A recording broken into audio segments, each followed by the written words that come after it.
to Hustle Radio, a podcast about the New York hustle mentality centered in the e-commerce industry. The official podcast of the Ecom Cooperative, introducing your hosts, Frank Acosta and David Dayon. Okay, guys. Yes. Yo, what's up, man? Yo, What's David, up? What's up with, yo, that New York hustle, man. Frank, are you gonna say it? Are you gonna say we are live, baby? We are live, baby. So, one shot, one kill. What's the deal? guys? This is officially the launch of the Hustle Radio podcast, guys. Lahai. shout out. I have a drink on me, David. I'm driving, man. It's not good. You set it up. I'll drink for most of us. All right, nothing, no. Keep hustling. Money and hours with little homie in my hood when it rains and hard. What's going on, guys? Good, man. Good. Yo, we got one of our favorites, David. I remember the first time we did a podcast with Andrew. We were like, yo, man, we're stoked. I think that's when we invited him to the Ecom Cooperative. He's like, yo, I'm going to the event. It was over, like, once we finished our podcast. And it was such a good vibe that we're like, yo, we need to bring him back. And Andrew, we're starting off our newly branded, as you can see, the New York Hustle Radio podcast. We shifted towards that. And you're our first guest, man. We loved having you before, and it's so good to have you again, man. I'm super excited to be here. Super glad I said yes to the New York trip as well. I had the best time. I feel like it started, that's like when 2021 started for me. I feel like it's just, I got out of KC. It was good to be around some friends and colleagues that live and breathe what I do all day, every day. And what a better honor to be on episode 1. Let's go. Episode starting it right, guys. We're starting it right. So, Andrew, we have a couple. Frank, I'll let you start your way in a second, but I just gotta set the tone, guys. We gotta set the tone. Andrew, I did a little bit of a research into your story, which you told me the story. We had a couple of drinks. It was on your New York trip, but honestly, you put some real oomph into that like that. You have a page on your site that just like talks about your tell-all story of like, you're growing up until where you are now. And I gotta say, Frank, I know you didn't look at that, but you got to take a couple minutes and go read that. I posted the episode, and in it, I said, check out this link. I just felt like anybody who ever wants to learn about that hustle, it's like a great. I'm not going to do that for every single guest we have, but I thought like you had such good content to like consume for this topic. Obviously, from my meeting you to working with you and just knowing you for a couple months, I would say that building brands on Amazon is maybe like a specialty that you mastered. That's just what we're going to start with today. Okay. I think there's a ton of different ways that you could kind of take this. And I remember last time we kind of like asked you a question, we let you run with it. You're going to do the same thing. Give a mini intro because our listeners potentially have already learned about who you are. Maybe give a little summarized version of what you do, and then let's just jump right into building brands on Amazon. You've been doing this for I think 7 years now. Mm-hmm. In that post, I said you worked with over 300 brands, managing something upwards of 200 million. These are big numbers. These are big accomplishments that I know you take seriously, and I know you have a lot to unravel about how you did it and the process and all that. And I think it's more than just, okay, Amazon's a tremendous opportunity. It's about like you have these people who don't know how to not hustle and don't know how to not take advantage of an opportunity when it's laid out in front of them. And that's kind of what I'm hoping and I'm expecting to kind of pull out from episode 1 of New York Hustle Radio. Woo! That's an intro, bro. Without further intro. Andrew, go ahead, Andrew. Go ahead. That page on my website, kind of telling my story. There's a girl that works with me that helps me with my website, and honestly, for the longest time, I didn't even work on my brand because I was just so busy doing this stuff. But she pulled it out of me. So, she helped me. That's me writing it. It's my words, everything like that, all the way down to it. But she definitely was like, people are going to love this. And, I just never shared that. I know you never share the intimate details, and she's like, people are going to soak this up. And I was just so precautious about it. I'm just like, people want to hear about this crap, this stuff we go through in life, but I do share my story, my Instagram, my hashtags are watch me work. And you get the people that are thinking you're full of ego, you get the people thinking you're full of yourself, you get all that. And if you're anybody that's anybody, you care a little bit about people thinking that about you. But I know that's not who I am, and I share my story because I'm nobody from nowhere. And, if I can make it, then, I do think like I know what I bring to the table. I work harder than most people. I'm medium level intelligent. You mix those two things together, you can get a long way in the world. But I'm also at the same time, I'm like, it just takes work ethic and relentlessness and passion and ambition. And these are all things that we can all have. Right. And, whether your journey looks just like mine or not, if you just stay focused and dedicated, I think, you can make whatever life you want a possibility. 100%. And so that's what I try to pass on is just watch me. I want people to look back just like Gary Vee. I've been helping brands on Amazon for 10 years. Marknology turned 7. So I've been in the Amazon space 10 years. 3 years matters in the Amazon world, right? But it's like in the words of like when people look at Gary Vee and they show him like 10 years ago, 15 years ago, and they hear him saying the same stuff today, and they've got these mashups of like, he's on the same shit, like 10 years later. And I hope that's me. I hope that like when people are looking at my content, I've been posting it. I've been, on my grind for a long time. And when people can scroll back 7 years, 8 years, 10 years, they can see that this guy's been grinding. He's been hustling, so to speak, to get here. And it didn't come with just like, oh, I put a brand on Amazon and it got there. It's been watch me work. I'm documenting it for y'all, so you can find this is the blueprint of what it takes. Yeah, and to elaborate more on that, Andrew, I think the fruits speak for itself, right? You're not where you say you are where your clients talk about you, right?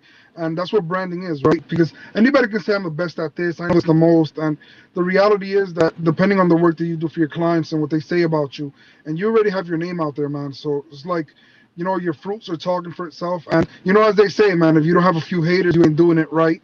So keep shining, man. Keep doing what you're doing, and we all see. We've known you for a couple of months, but I also started backtracking on your old content, and I can legit say that you've been pushing, you've been hustling, and that's one of the main reasons we wanted you on the first episode, right? Because we believe you have that New York hustle mentality. Obviously, you're not in New York, but we feel that vibe, that energy from you. And I don't know if I'm mistaken, but David was telling me that you were like, yo, I'll be there in a minute or two to the podcast because I'm closing a deal, or I was on a sales call, right? And David was instantly telling me, Frank, you know what? I love this hustle about this guy, right? Anybody else would be like, oh, look, this guy's late. He's not here yet. And David was just like, yo, I just love it, man. I love the hustle. He's on a sales call. Like, so when he told him that, he was actually happy about it, right? It was like, all right, we'll give you another 20 minutes if necessary for your business to grind, right? So on that point, there's a bunch of reasons why you could be, let's just say, going overtime with a call or a previous engagement, and the best excuse in the books is I was on a call closing some sales. But I think the only thing that's better than that is when you give like a heads up, not, oh, sorry guys, it's 20 minutes past the time we're supposed to go live or something. I'm still caught up on a call. He's on his game. He's making sales. That's definitely part of the hustle, but also common courtesy, letting the person know I'll be there in a minute. Showing up on time. I'm sure you had to tell it, probably a good flow going. I'm sure you had to tell them, sorry, I got to run now.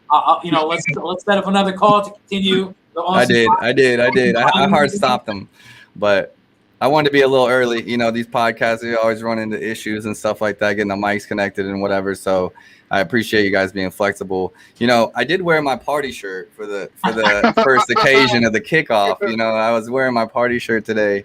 You know, before we get into Amazon brands, just to anyone listening, like, you know, I talked a little bit about the hustle mindset, but how I got here today was just I was you know, I wanted to create things. I wanted to have freedom in my life. I wanted to, you know, I wanted to be financially free. Kind of a lot of the same goals that a lot of hustlers out there have. And I didn't know exactly how to do it. I was taking action though in my life, whether it was like working 3 jobs, full time in school. I was a full-time artist. I played in a band for 4 years. That was how I was thinking about creating and traveling, was like, I can play music and that will allow me to do it. And I finished my degree, got into computer science. I retreated because I hated it. I was dominating at networking and security. I just hated it. It was like where my soul was dying, and I needed to create things. And I didn't know that about myself yet. I wasn't that aware, but I knew that I was like dying, just sitting there waiting on stuff to break. And I took a chance at a startup, which I had tons of these. They were called NOCs.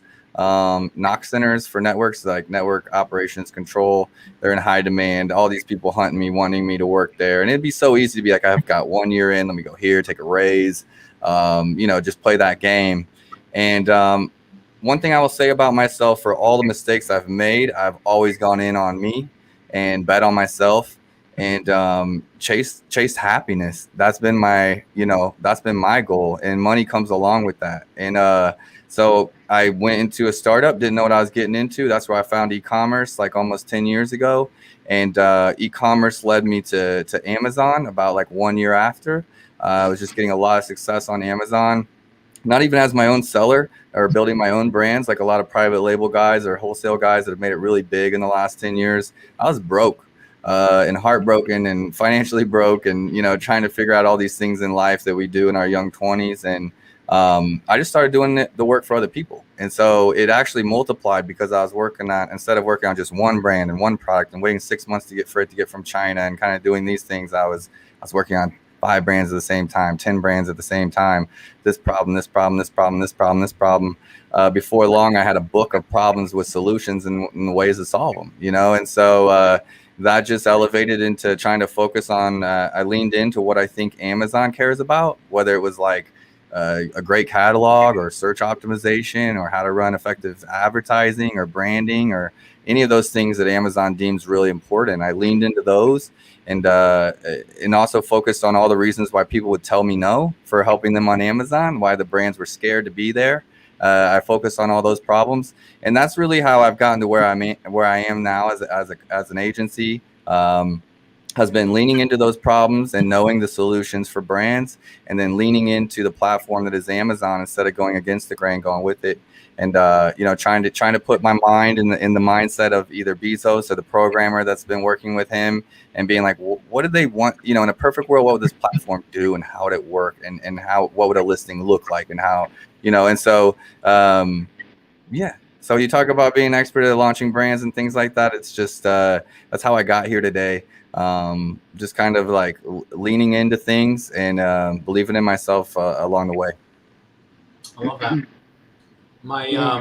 My dad, he didn't finish elementary school, and he built himself an empire.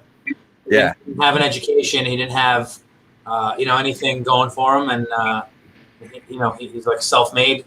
I know a lot of, you know, a couple different stories, like specific stories. A family friend, you know, he was an orphan, and him and his sibling had nothing, and they went from like literally, you know, he was a couple years old, like 7, 8 years old, and he started working. And this guy is one of the most successful people in my community, and happens to be, he's responsible for making a whole lot of other people successful. Yeah. And you just like, you see that sometimes, and like, you know, what you said about believing in yourself, and when you want to become something, you can do that. Like, if you really, you can will something into existence, if you want to bet enough. And you know, I think that's a good transition into you know, Amazon and building a brand in general. You know, we obviously have Frank's input from just branding, the branding aspect. I want to ask you a question, a specific question. Yeah. Maybe there's a story you can answer with, but I want to know if there was ever like I had a situation where you have a brand, and the brand is a little dry, and you don't really have much to work with, and you go out there and you kind of go to the drawing board and you figure out what's my story, how are we going to make this brand successful, because part of it is connecting with the customer, establishing who you are as a brand, establishing trust. So I want to know if you have a specific instance that come to mind of a product that either had a terribly bad setup with branding or a terribly good setup with branding, meaning they had so much to work with and you had to like kind of like, because I think that when you have a lot of branding, it doesn't necessarily translate into Amazon all the time. There's still a decent amount of work cut out. I think that if you get what I'm asking, it's like more about a unique experience that you've been through with a client or even a friend of yours that you've just seen firsthand, where either they had me personally, I obviously it would be cooler if you have a situation where they had nothing to work with and you kind of just figured it out, and maybe even give us a little insight into how you handled that. All the time. I think a little difference between maybe being in the Midwest and being in New York is the quality and level of brands that we're working with. I didn't get my start in Kansas City because I got my start on Upwork, which evolved from there. But Upwork is full of a lot of guys that are trying to do their own thing. You've got some hustlers. Hustlers don't know how to storytell. Hustlers don't know how to brand. I'm not saying all of them, but I'm saying they know how to flip stuff. They know how to make a dollar. They know how to like make deals. They're deal makers. They're brokers. And so you find people that were good at first embracing Amazon in that way, but they weren't really like branding, creative storytelling type people. They were like people to figure out the Amazon issues and problems and gating issues and get past those and bring product from China straight over. It was a commoditized product that people bought. So it's really changed. And for me, it's taking longer in my career to get to those brands that really have great stories and branding behind them. And so along the way, I have built tons of companies that have had zero story, zero brand behind them. And really it's been almost you can call it selfishness or determination on my part and the part of the team that we were going to win no matter what. So if this brand was just going to give us this, we could be like, well, you're not giving us this. Like, we're not going to be successful. We don't have any assets. Like, we just can't. We can't help you. Well, in order to win and turn that brand into a referral for me, to turn that brand into a win, a trophy on the shelf, so to speak, a reputation piece, it was let's take this on ourselves to pull this out. And a lot of times it was, starting with nothing. Like I think we talked about Leather Honey. When I was there in New York and kind of pulling up some A+ pages we were looking at for creative and stuff like that. And that brand had a story in that it was a son that was a banker in New York that took his dad's like saddle soap that was like for leather conditioner and was, using it around his community for a couple hundred people that buy bottles and it lasts forever. And the son was like, let's make a product of this. And they put it on Amazon a long time, like early on Amazon. But it had no story. There was no story about the father and son. There was no storytelling about how the product can bring some of these like keepsake items to life. There was none of that. So from video to photography to content to, imagine trying to pull a story out of a banker. Like, it's just, that's the owner. That was the owner. And so, that's an example that we all know that on this call that started with just like a brown label. And we're doing upwards of, I think, close to 10 million with that account now. But we're in 11 different marketplaces around the world. And one thing we did in the last 2 years with that brand, we did a lot of things to expand. We really invested in video. We really invested in photography at a high level. And we saw our conversion rates jump by almost 10 points over time. But when you look at the last 18 months or so, after we spent all that time in that work, one of the main areas we see it is in conversion. So it might even be shown in money saved on the advertising side because we're having to push less. even if you don't see it as natural growth, some of those things can make your business run leaner. They're investments that pay off for a long, long time. Yeah, that's a fact. That's a fact. And look, it's like you said, right? Like sometimes branding is we overcomplicate it, right? We try to make it something that is not. We always try to overtell, and the reality is that less is more to a lot of things in life, right? Where if you do it correctly, you don't have to make so much noise. If you understand your market and who you're speaking to, and your designs and David's as well, I've realized that more and more, a lot of these Amazon agencies are understanding the power of branding and how to use it versus something that just looks good. Because right now, just looks good doesn't do the work, right? It's not just about looking good. Anybody could go and put up high photography, right? But it's the skill set behind it. And the reason people are hiring people like you and David, right? Because you guys have that understanding of how things need to look in order for the customer to enjoy it and Trust. want to purchase the product and trust it, right? It's like that love word, right? That's like everyone tries to describe it. Everyone has a different definition for it. I think that's kind of what branding can be. And branding is one of those intangibles that gets a negative connotation because so many people are like, I'm spending it for what? Right? That's what the owner is saying. I'm spending it for what? And it's like one of those things you can't draw a straight line to all the time. But it's one of those things that you have to have for a relationship to work. Like you need love, like you need these like kind of intangible things, right? To kind of draw the relationship. But And it's the only thing that makes you different. right. Branding is the only thing that makes you different. If there's 100 people selling the same product, the one that has the right branding is speaking to the customers, and the customers like they look at that and they're like, you know what? They respect us enough because you got to respect your customers. They deserve that. Yep. Right. Without them, your products ain't doing anything, right? So it's like an artist, right? What makes an artist is the people that love him, the people that follow him, his fans, and his fans deserve his best, right? So as a brand, when you're selling a product, your customers deserve to have You're putting your everything suit that's on, right? You're yeah, putting your suit on. You like exactly. just in the same way, like I, growing up in church, like we had Sunday clothes. We put our best on for God. We're Our going to best church, suit, right? And for our everyone best suit. around, for everybody else around that saw us to understand that like we're doing this out of respect, not for our customers in this place. It was like for this building, even like right. This is the Yeah, respect we're bringing in, and I love that how you said it's the thing that makes you stand out because I was going to use that too. It's the thing that like. For me, okay, I'll tell you a simple story. If I got 2 seconds, it was like around Kansas City. I was like, I was already doing Amazon work. No one knew me around Kansas City. I launched an apparel brand called Landlocked Apparel, just like Kansas City shirts, designs I had. I wasn't just doing it to do it. I had some cool designs I wanted to make. And so that's kind of how it came out. ESPN retweeted it, blew up into something more than I wanted. And like Landlocked was a business, an e-commerce business I had here in Kansas City. But what I thought was awesome, what was cool as shit, was this Amazon stuff I was doing.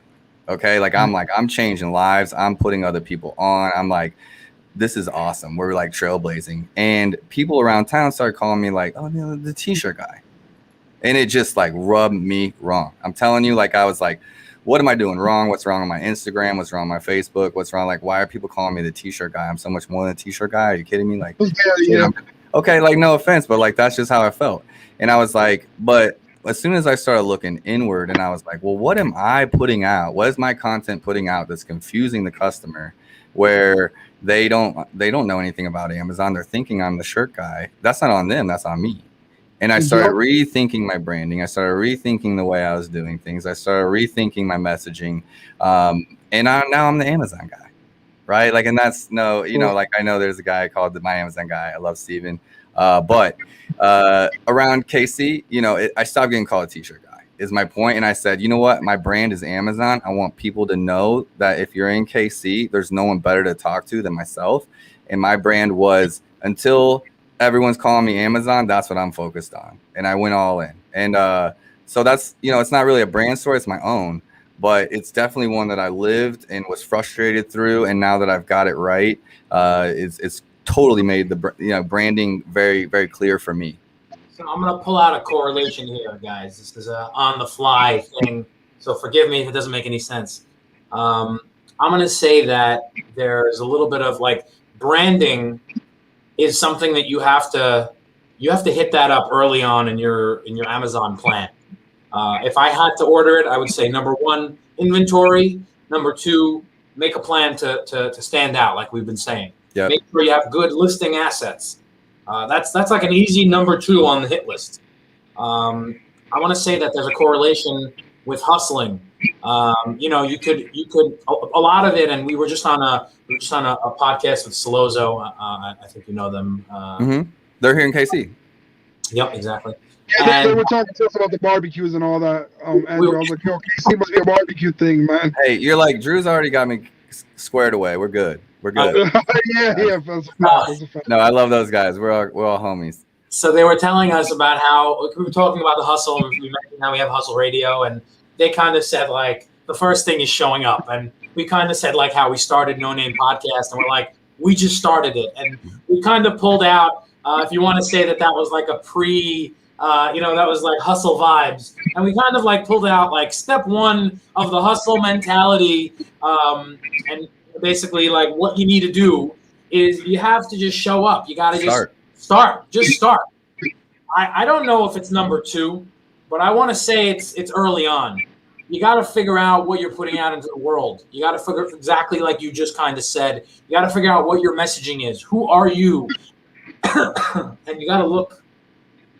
You got to look internal. You got to look at yourself and kind of make sure that what you want everyone to see is what you're putting out into the world. One thing that's been almost made sense for me before business, whether it's on Amazon or it's B2B selling or whatever you're selling, is like dating, right? So like for me, I see so many people that are frustrated with their dating life, and I'm like, they just have no awareness about what they're putting off, right? And so you attract what you put off. And so I can see this girl is frustrated, continuing to get these kinds of guys, and this guy continuing to get these kinds of girls, and just like, I don't know, I get bored, and like, or like whatever their excuse might be. And I'm like, have you checked your messaging? Like, what's your brand putting off as a person? Are you interesting? Are you someone that's fun to be around? Are you someone that's, cultivating that type of behavior in a relationship? Like, what vibe are you putting off? And sometimes it's like you're just confused. You're attracting the skater boy, but you really want the business guy, and you're like, well, that's because you're putting off like a hippie vibe, and you want the business guy. On point. On point. Yeah, on point. I'm just a simple guy, but it's like it's those lessons and some of those things like that can really, really help when it comes to Amazon. And if I had to say the most important things on Amazon, I would say the top 3 are inventory. I just do inventory, right? And then branding and value prop and all those things. And it's also like, if you're listening to a podcast from 10 years ago, just get the product on Amazon, you're going to win, right? Because no one's there. 10 years down the road, branding is everything, right? So, and it's that's the next thing. You can't just get a product from Alibaba and put it up anymore. Take a look at the most successful brand on Amazon right now, Anchor. I'm just gonna throw it out there. They do a phenomenal job with their branding. So I mean, it's not that complicated, honestly. Branding, like I want to take it a step further and crack that nut open a little bit. It comes down to making sure that you understand the assets and the features of your product. Why should I buy what you have? Once you understand that, it's really about just communicating that with the potential customer, and you have a bunch of different ways to do that. The title, the bullets, the product description, the images, the enhanced brand content, the video, the storefront, the video on the storefront, the related videos that you can upload you can video yourself unraveling the product, unboxing the product and using it and saying what it's for. They don't have to know that you're the owner. They can just think that you're an enthusiastic shopper.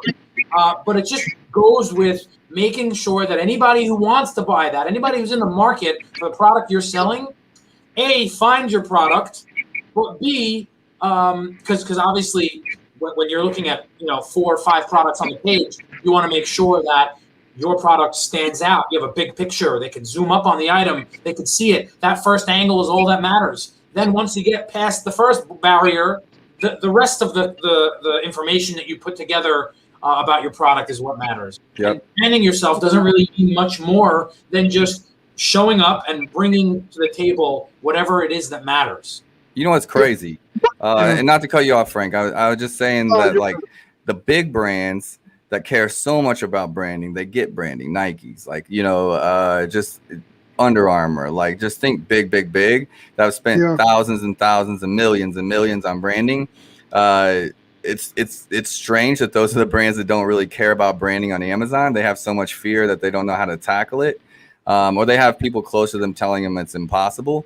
But the claw before this one is a seller. I'll just keep it vague, but probably doing upwards of over 10 million.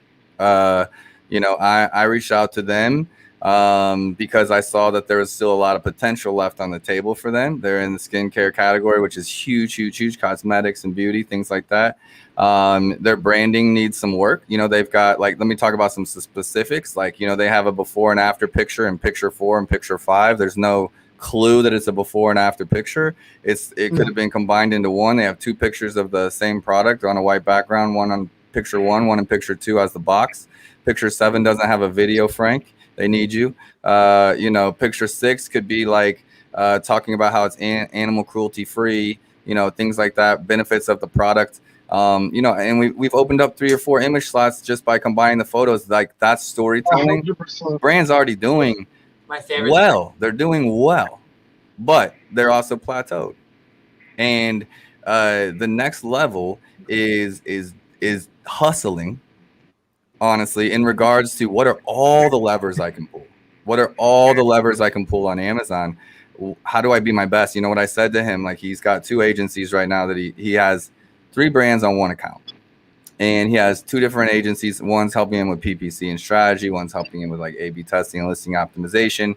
And I told him, hey, we've just had a convo, giving him some real insights, some details like that, kind of with the photos. And just, he's doing good. And I'm like, run these ideas by them, right? And see what they have to say in regards to what they would do differently or how they would approach these or what's their intentional strategy on Amazon. What do they think? The photos look amazing? Ask them what they think. Get their real opinions. And I'm like, and then I'd like to keep talking. Let me know what they have to say. Let's keep the convo going. And my point being, they have agencies. They've got people in place. They're doing well. They're not growing, which means in my mind, they're dying. If you're not growing, you're dying, or it's a limited amount of time, limits the time offer. And so, going up or you're going down, Andrew. It's not, you're staying status quo. You're really just going down. You don't realize it. Correct. Yeah. And so it's look, like we said earlier, number one is just act and go. The brand's going, they're doing their thing. They're up to 10 mil across 3 brands. There's still work to be done. There's still hustle to be done. You still got to keep going. You still got to keep grinding. So just pulling that a little bit home with some real life practical examples, but that's how you take a brand. A brand might be I'm doing 5 mil. I'm killing it. Are you? Yeah. Right. Right. Are you? I'm so happy you mentioned this, right? I always say that we should always be in better mode, right? As a business or as anything, right? Because the moment that you feel oh, I made it, I'm good, that's when it's over for you, right? So it's you always have to be reinventing yourself. You always have to be being up to date. One of the topics that we've been touching a lot, Andrew, and me and David talk about this a lot, is if you're a huge brand on Amazon and Christmas is around the corner, why the hell don't you have a Christmas picture? Right, at least in one of your storefront or something like that. Yeah, right. Why aren't you relevant? And I think the biggest mistake is that people they hit that comfort zone. Oh, I'm already at 12 million. I'm already at 15 million, and that's all right, I'm good. I'm making money. We're chilling. We don't have to. I met this customer yesterday. That he was you know what? This is the way that we work. We drop products every day. We make a listing and we never look at it again. I'm that's the biggest mistake. Because brands are evolving, people are evolving, things are done differently. And the reality is that you can't just say, I'm going to make this listing and that's it. I'm never going to see it again, on to the next, right? The reality is you have to cater to everything, right? You have to make sure that everything is on point. One of the biggest mistakes I see on Amazon as a branding perspective is that could be on somebody's brand called Z, whatever. I go to it. I go to click on one of their products. Cool, I like it. I go to another product. I'm who the hell is this brand? Somebody completely different, because they hire freelancers. Honestly, there we go. That's exactly the key, right? So when you hire an agency and you have too many hands touching the product, everything looks different. When you go and hire a freelancer because you want a shortcut, when you go to Fiverr because you want something done at a cheap rate because you don't want to pay the agency that you know that will do it correctly, but you don't want to pay that rate, so you go to Fiverr and then dude, your whole brand looks completely. There's nothing that represents it. Everything looks different. I feel like Yeah. I jumped from another brand to another, and that's a huge issue that has to be solved because, Huge uh, issue. Huge issue. it's 2021, like we said. There's more brands than ever on Amazon. You can't get away with the things that you got away with in the past. You can't get away with putting just 2 pictures, right? Correct. At one point, everybody's used to seeing 7 pictures. Just let's put it on a psychological level, right? Everybody's used to seeing all pictures. They go to a page, has 2 pictures. They're like, "What the hell's going on here? Something must be off here."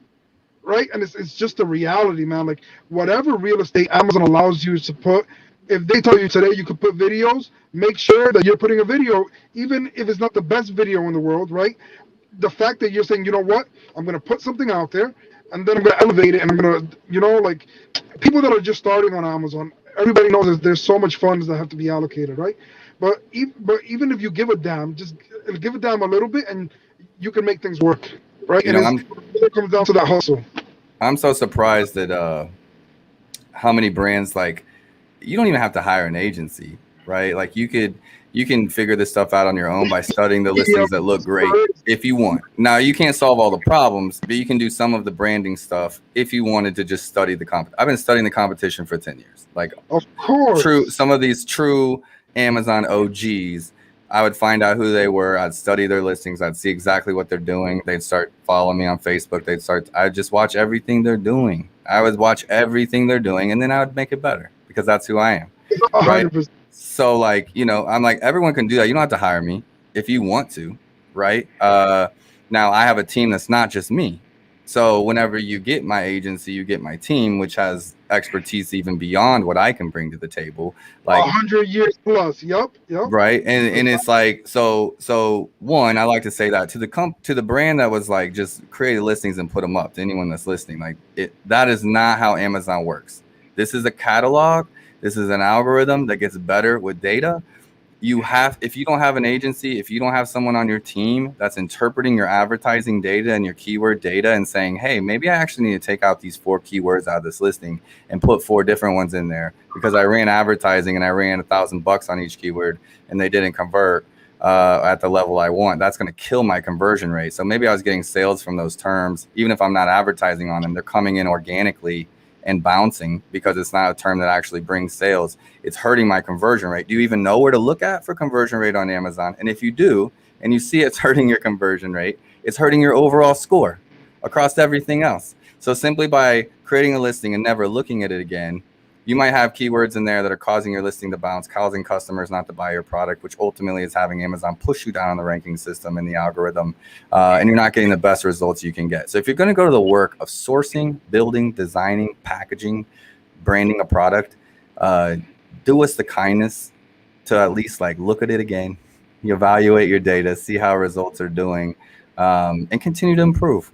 I couldn't believe that. Can we just say, Andrew, that like if you're in Amazon, you just have to give a damn? Can we just like just talk straightforward, like just care about your customers, man? They deserve it, right? If they're making your brand grow, they're buying your products, they're being loyal customers. Give a damn, like be there for them, give them what they want to look for. It's like when you have your phone and your favorite app doesn't upgrade, how do you feel as a user, right? You're like, wow, man, this is super cool, man. I like this, right? So it's the same thing on Amazon, right? Where you're following a brand and you go back to the listing and you saw something updated. You're like, wow, man, this is like. You said the key words, Frank, and you might not know this, but you said following a brand. And now they have a button on everybody's store that you could click follow the brand. And I heard a year or 2 years ago from some of my connections at Amazon, they were telling me Amazon wants to become more of a social platform. Mm-hmm. They want you to connect with the brand. They want you to follow the story of the brand. And again, it just shows you how important it is to brand yourself with a story and actually say who you are and say why people should buy from you. Frank was saying on the podcast with Solozo, part of what he's realizing, because he hasn't been in the Amazon world forever, but something that he learned very early on was you got to take advantage of everything you could get. And if you tomorrow, if you're allowed to put 20 images up on Amazon, put 20 images. Yeah. 100%. Take advantage of everything you could take advantage of. Now they have videos. It's not only just brand registry approved people that can add videos. Anybody can add a video. That means that this is going to be the year of whoever adds a video will see success, and whoever doesn't will fall short. Why? Yep. Because now you can do videos. So if you don't do videos, you're just not showing up to the party. And what did we say? Step one of the hustle is showing up.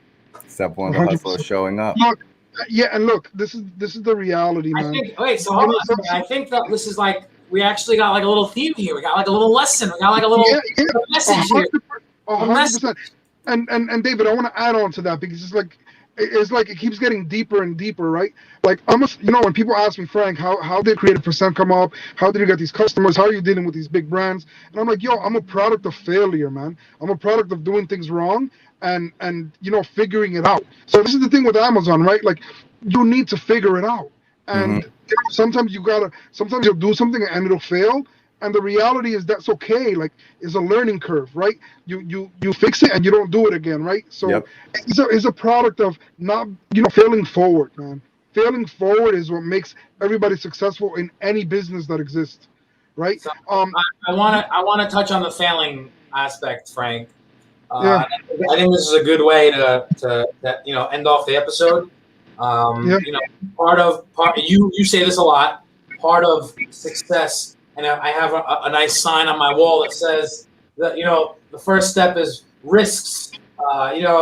Jump a couple, you got hustle. Jump a couple, you got discipline. Jump a couple, you got dedication. And then on that list, you have failure. And failure is definitely part of that hustle, mentality and part of that, to do that you need to just get down. You have to show up and you have to fail. And, Frank is very big on, sharing his failures. I think the way that I knew who Frank was from a series of posts he would do where he would say, I went to a meeting today and I didn't get the business and I'm going to go to another meeting tomorrow and keep on keeping on. And like, you don't have enough of that because you have too many people showing their car and saying how they bought their dream car. I think that's one of the most cliche posts you could do when you're a successful influencer. Oh, I'm giving away my car, or I have this car, I'm getting a new car. The whole car thing. Sign up for my course. But that was a jab. I'm sorry to anyone unofficially. No, I love it. That was perfect. The failure thing, like, if you read, we were talking about Andrew Morgan's story on the Markenology website. That's what that story is. And I will say something to any like budding entrepreneurs or hustlers. Like, I'm 34. I've lived a lot for 34. I've done a lot of things, grew up around the world, Africa, Hawaii, school, traveling in a band, like done a lot of things. I used to look back at the things I quit from or moved on from or didn't work out well or a divorce or any type of thing. And it was just like, man, none of those things hit. Failure. And especially in like, I come from a religious background. I wasn't a minister. I didn't turn out to be a minister. There's just a lot of things like that. And it was really this frame reshift where I started looking at those. If failure is a precedent for success, if you have to have failure to be successful, well, I'm way the hell ahead of everybody else. Right? At least that's how I saw it. And I started reframing kind of those things as being like this. What lesson did I learn in this one? What lesson did I learn in this one? What lesson did I learn in this one? And it became my superpower. And so I started embracing those things instead of resisting them or running from them or burying them. And like Frank said, like a product of failure. I think we can all do that in some way, kind of reframe and, just relook at some of the things that have been stumbling blocks or hurdles or road bumps in our lives and look at what we learned out of it. Hopefully you learn something out of it. You can find something in it to learn from. And all of a sudden I'm now 34 and I'm like, I got lessons that put me past 70-year-olds because I've been at it. I've been taking action and I've been failing. Sometimes I win. I've been failing. And maybe I got all my failures out of the way early. I don't know. 100%, man. 100%. This is such a good podcast, man. And I think that not only to our viewers, but those that are starting, that want to start an e-com business. You know, a lot of people that are in the Amazon space, they usually have a job, they're working somewhere else, and behind the scenes, they're putting in the work to be able to get out of that 9 to 5. You know, Mhm. that's a very common thing.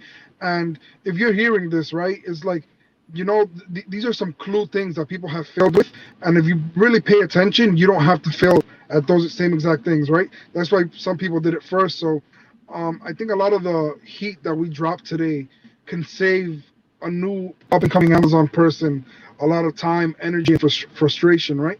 And to keep them pushing, man. So I'm really vibing with our first episode. I think we got the right person, David, in our first episode. We got the vibes going, and you know, I'm just yeah, nothing gets better than this, man. Nothing gets better than there we go. Yo, yo, Andrew, I think it was a good first installment, guys. I think it was a good first installment. No? I love it. I love it. David, I'm going to put you on the spot right now, real quick. When are we going out to Andrew City? I don't know. I think Andrew's coming to us first for the second time before we go to him for the first. That's probably true. I think. All right. That's probably true. But Then, can we say we'll be there before the year ends? yeah, we probably got to go to a Chiefs game or like find something on the calendar that'd be fun. But before the year ends, I'm gonna hold you to it, and I'll fly you out here myself. No doubt. I'm with it. Yo, Andrew, take care. Thank you for coming to the New York Hustle Radio. Thank you for joining us for episode 1 of New York Hustle Radio. We will see you on episode 2, everybody. Take care, guys. I said, hell no.